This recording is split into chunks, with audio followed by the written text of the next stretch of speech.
Ну, он такой горячий немножко, и даже то, что мы расстались, он ревнует до сих пор. Они развелись почти 2 года назад, но ее бывший муж до сих пор ее ревнует и приходит к ней домой, устраивая скандалы. Повод заглянуть в гости есть всегда. У них 4-летний ребенок, который после развода остался с мамой. Накануне вечером мужчина пришел к бывшей жене со своим другом. Я только пришла, в гостях была у подружки, пришла домой, и он уже пьяный такой в сильном состоянии. В этот раз правда об ее отношениях с другими мужчинами он решил добиваться с помощью ножа, рассказывает женщина. Но на провокацию она не поддалась. Напугал меня то, что если там я не скажу, с кем у меня там отношения были, кроме него, он пырнет ножом. Думал, что я испугаюсь, а я не испугалась.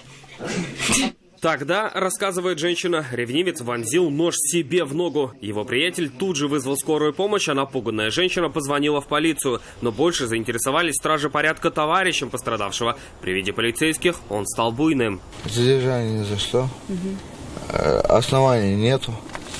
Вот. Попросил закурить, меня избили. Раненого мужчину врачи госпитализировали, а его товарища доставили в отдел полиции для дальнейшего разбирательства. Салават Мухаммадуллин, Елена Саляхова, Константин Бушуев. ВЗ-112.